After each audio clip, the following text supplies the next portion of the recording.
As part of broader efforts to tackle excessive spending on private tutoring, the Education Ministry has shared measures to ensure that Korea's annual college entrance examination only tests what has been taught at schools by banning killer questions that make costly private tutoring a necessity. So what are the so-called killer questions in Suneung? What has been the response to the ministry's plans? And what are the specific plans to ensure a fair Suneung? Welcome to Issues and Insiders. Today we delve into plans shared by the Education Ministry to ensure a fair College Scholastic Ability Test, better known as Suneung here, and to ease costly dependence on private tutoring. For more on this, I have Kwon Soa in the studio with me. Soa, it's good to have you back. Happy to be here, Sunny. I also have Jacco Zwetsloot with us. Jacco, welcome back. Nice to be back again. Right, so first then, what is meant by killer questions and why has the Education Ministry taken issue with it? With them, that is. Well, by now I know what killer questions are, although I did not take the Suneung myself. But I was wondering whether we actually have that word in the dictionary on online portal websites. So on Korea's major online portal dictionary, they describe the killer questions as super difficult questions of the College Scholastic Ability Test, which is Korea's annual college entrance exam. Now, if you would Google the word, then usually it's mostly related to the world of hiring, where killer questions are questions that can filter out job candidates. So it's kind of a Koreanized word or words, I would have to say. And also the questions that the majority of students fail in solving correctly. And it's also referred to as a marketing term, actually, because with academies or hagwons luring students to them by promoting their institutions as places where they can solve the killer questions during the Suneung exam. So the criticism surrounding the killer questions is that these questions involve contents that are not covered by public education and that they are not present within the official curriculum, meaning they require high level of problem-solving techniques, abstract reasoning, and all of that in a very short amount of time. And that's also what President Yoon Suk-yeol has been mentioning himself around a week or two ago, and which led to the Education Ministry's reform of reform of the killer question and regarding Suneung. So the criticism is that only students who go to expensive hagwons would be able to get those questions right. And it all comes down to the government taking issue with high private education costs. It wants to tackle the fundamental problem within Korea's society that has been with us for decades, the growing costs for public education due to intense competition, with hagwons spurring that competition further. But you might be asking, what is the problem with spending a lot for your students' education? But behind the high expenses for private education lies a bigger problem that Korea has been facing and which is worsening the declining fertility rate because many people now in Korea choose to not become parents as the costs of raising a child and also the education costs are just getting higher. And in fact, I want to give you a number here. Last year, South Koreans spent a record high of 26 trillion won. That's roughly 20 billion US dollars on private education, although we had fewer numbers of students actually last year. So despite that, the education costs are rising. So getting rid of the so-called killer questions reduces private education expenses is the government's current view. Right. Well, there are a growing number of couples who believe they cannot afford to have children here. Jacco, Korea's Suneung. Yeah. It's been making headlines over the years, even before the ministry's intentions to eliminate the killer questions. Do tell us a bit about how it was covered by the foreign media in recent times.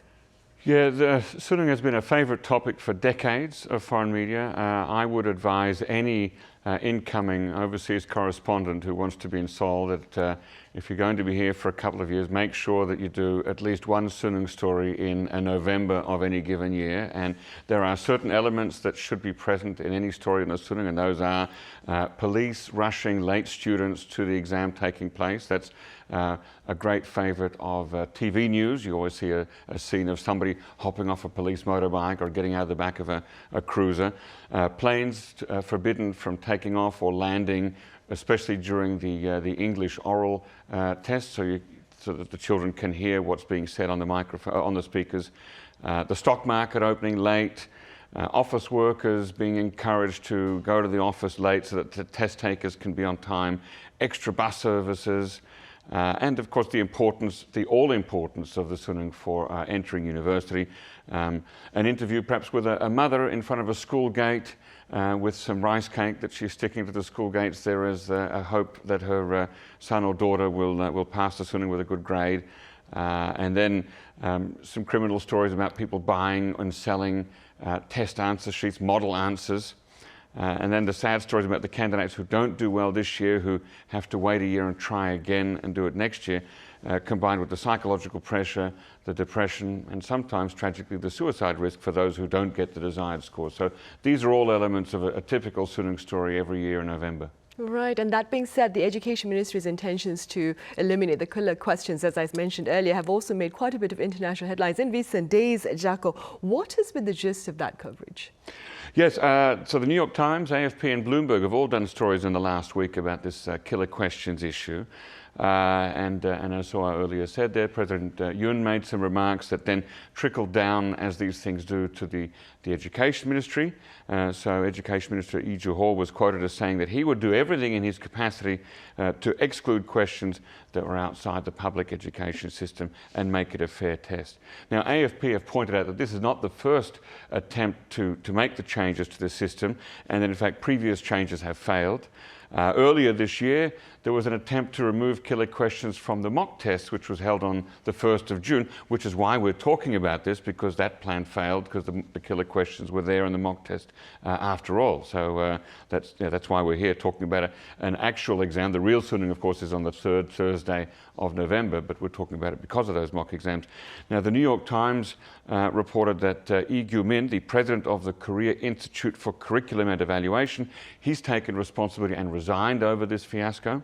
Meanwhile, an audit of this particular institute has been announced, and the Education Ministry official who oversees the tests was also replaced. So there's a lot of turbulence, a lot of churn that we're seeing, but what this will really do, will it really solve the wider problem? I mean, the wider problem is there are too many students that want to go to a very small group of elite universities, namely the Sky Schools, Seoul National, Korea, and Yonsei University.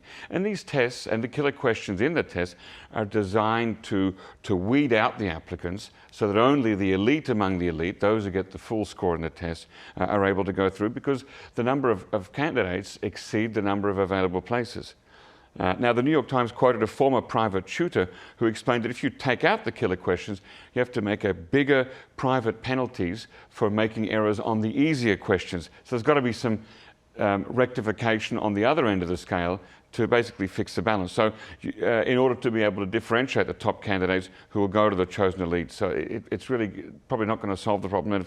And as I mentioned, with the lower birth rate, where will we be 10 and 20 years from now when the number of students will be smaller than it is now? It may not even be an issue then, but of course right now the killer questions is something that we have to solve for.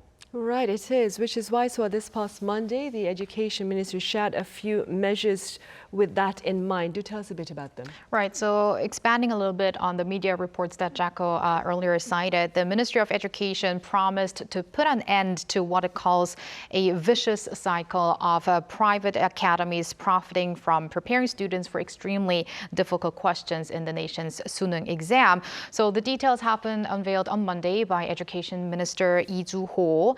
And he said the killer questions led to excessive competition among students as well as parents in private education. So regarding the killer questions, the announcement to get rid of the killer questions came even before this Monday briefing. However, the government wanted to kind of clarify what killer questions look like. So they had examples of 22 killer questions from past Suneungs of the past 3 years, and that in the sections of Korean, English, and mathematics. Although they did reveal reveal those killer questions, there is still a little bit of confusion left. As some say, it's difficult to really say that these questions are out of the curriculum or not. Anyway, so to appropriately create the questions for Suneung from now on, an advisory committee will be formed to filter out these extremely complex questions. And this committee will be within the Korea Institute for Curriculum Evaluation. I'm going to talk a little bit more about this institution in a bit. And high school teachers' advice will be at the center when they choose these questions or get rid of them. The minister also unveiled plans to make inspections of English education facilities for little children and also crack down on cram schools that focus on early education for elementary children. There are, for instance, some cram schools for elementary kids that prepare them for a medical school. So these kinds of academies is what the government is trying to crack down on, and also false and exaggerated advertising of private education facilities will be inspected as well. Right, and speaking about Korea's cram schools, Jacco, how does Korea's expenditure on private tutoring compare to that of its foreign counterparts, do you think? Yeah, just before I answer, I actually found in the New York Times article, it gave a couple of, not the full examples, but at least the point examples of some of these killer questions that are mainly in math and Korean and English. And I've seen some of the English killer questions before that they've shown in Korean media, and they're even ones that I have to sit there and scratch my head about to get through them. These are questions that would be challenging even to some native speakers. And they're certainly not questions that I would expect to see in a test of English ability for 17 or 18-year-old Korean people who are learning English as a second language. It just doesn't make any sense. But in terms of from the here's a couple of examples from the New York Times. In the Korean language test, how much do you know about equity capital and risk-weighted bank assets? This is for a high schooler? Yes. It's a tough question. No, I got nothing on that. Now, if that's too hard, perhaps you can decipher a three-dimensional hypothetical analysis of Piaget's theory of cognitive development. This is in the given time frame for the Suneung. Oh, wow. It's no wonder I didn't take the Suneung here and I wasn't here for the test. And I don't even know who Piaget is, let alone the model of cognitive development, so I would have failed those questions immediately. But to come back to your question on how Korea's expenditure on private tutoring compares to that of foreign counterparts. Now, according to this number that we've seen bandied about, and so I mentioned it just earlier, 26 trillion won in 2022 was spent on private education, private tuition, which is roughly 20.3 billion with a B US dollars, and that amount was up 11% from the figure for 2021, while the number of students keeps decreasing each year, right? So the expenditure per person is definitely increasing. Now, what does that number mean? So let's look at the total number of students last year. In April 2022, according to the Ministry of Education, counting all of the students in kindergarten, elementary, middle and high school, there were 5.88 million of those students. Now, if you divide that number into the 20.3 billion US dollars spent on private tuition, you come to $3,452 US dollars per child. But that total number of expenditure was only for primary, secondary students, so it doesn't include kindergarten, so you have to take them out, which means there's actually more than $3,452 spent on each child in elementary, middle and high school every year. And that's a lot of money. You know, that's, now, a quick search through the media shows that private tutoring outside Korea is also an issue in Hong Kong, in the United Kingdom, and in the United States. The Guardian reported way back in 2016 that the private tutoring industry in the UK was worth about £2 billion a year. So a lot of money, but less than here in Korea. And that 40% of pupils in London have a private tutor at some point in their school life. The BBC reported in late 2019, just before the pandemic, that more than a quarter of secondary school students in England and Wales had received private tuition, but there were no numbers on how much. So although it's generally reported that the amount of money spent in Korea is higher than in other nations, I was unable to find comparable statistics on exactly how much is spent on a dollar value per student in other countries. So it's hard to make an exact comparison. Right. I just want to quickly chip in here. I was actually born and raised in Germany, and most of my education I got was in Germany. And I have to say, my parents hardly had to spend money on my education there. And I found it very interesting that even Germany is one of the few countries, they say, in Europe, in the world maybe, where almost anyone has access to free education. And there is a general belief that education should not be dealt like a commercial product. And I think that's was quite interesting, because I think regarding all of the private education in Korea, it is kind of seen as a commercial product as well. Right, it is. So what, meanwhile, has been the reaction from the academic arena here in the country with regard to the ministry's latest plans to eliminate the killer questions? Well, there were some mixed responses. Let me start with the teachers' associations that mainly welcomed the move. In fact, the Korean Federation of Teachers Association, which is the oldest and largest teachers association in Korea, it did welcome the move, and especially regarding the need for fair education. They say the government's measures were timely. However, they said there are many complex issues behind rising private education costs, pointing out that the Education Ministry reform is not a fundamental solution to the problem. And then I also want to talk a little bit about the students and the parents' responses towards this. There are, I think, more concerns, especially for those who take the Suneung this year in around 5 months from now. So there are concerns that if the government gets rid of the so-called killer questions, then the rest of the questions might actually get more difficult. Or there are also concerns that the Suneung could become a so-called 물 Suneung. That's a term I didn't know of before, but which means 물 means water and 불 means fire. So there's the 물 Suneung and the 불 Suneung in Korea. 물 Suneung means when it's too easy, and 불 Suneung if it's too difficult. So questions have been watered down then? Exactly, yes. And in both cases, it can be kind of an issue for the students, right? So on the student side and parent side, there is a concern. And then regarding the private academies, you might think that they would be the ones who do not welcome the move by the government. But then actually they are quite quick to respond, because these private academies have already, some of them had some sessions with parents and are trying to, persuade them that we're going to actually adjust to these new measures. So those are some of the mixed responses. Right. And so you earlier mentioned the Korea Institute for Curriculum and Evaluation. That being said, there's been a bit of public debate with regard to its role, I understand. Can you tell us a bit more? Sure. So first off, what is the Korea Institute for Curriculum and Evaluation? Now, the English description on its website says a research institute for curriculum, teaching and learning and assessments leading the future of school education. What it is well known for is that this is the place where the Suneung questions are created, and also all the guidelines for Suneung, as well as the mock test questions as well. So recently, the government has launched an audit to check whether this institution is following its instructions made earlier in the year by the Yoon administration to make efforts on making a fair 2023 CSAT or College Scholastic Ability Test, namely whether the so-called killer questions have been already removed from the mock tests or not.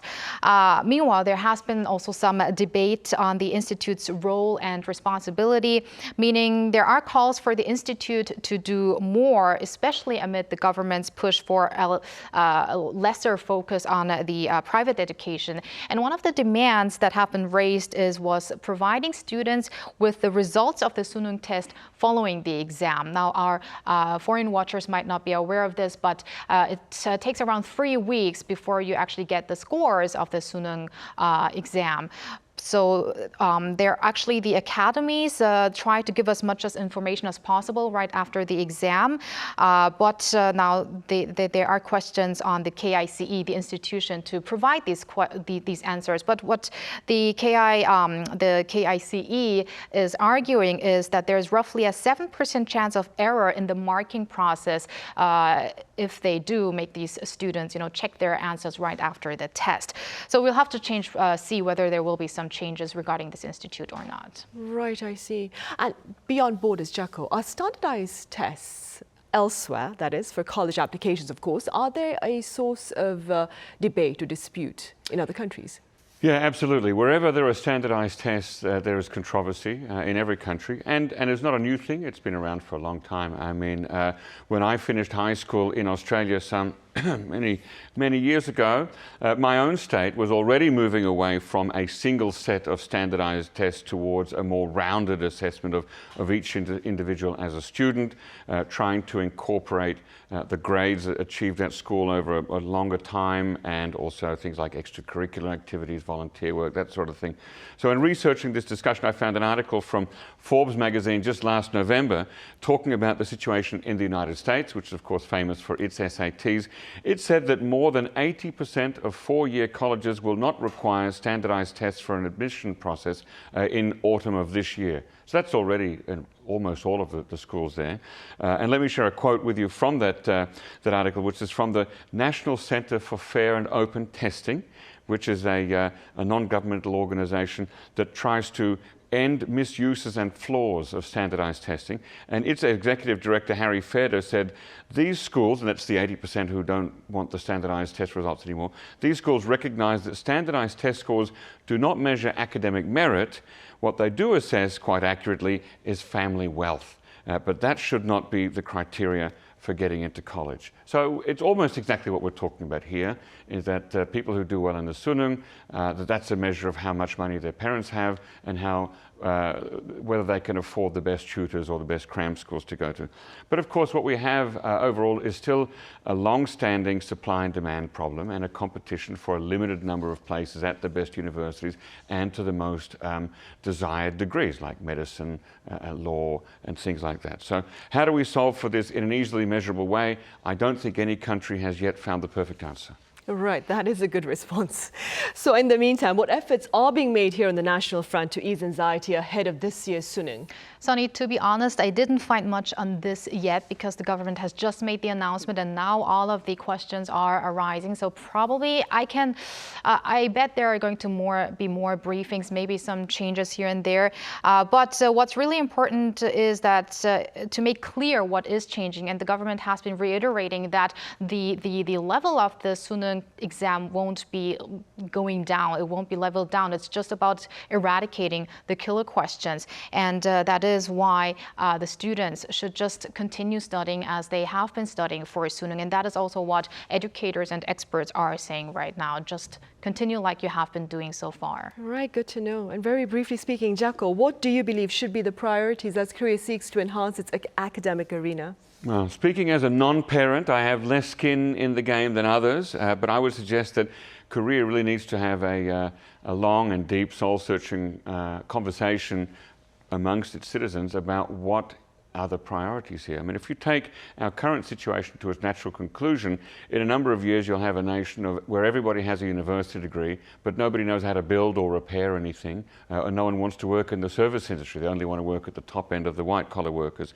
And that's something that, to point to Europe, as Soa did earlier, there are a lot more different desirable career paths in European countries, that university is not seen as the be-all and end-all and you can only succeed if you go to university. And unfortunately, that's where Korea seems to be stuck in that rut right now.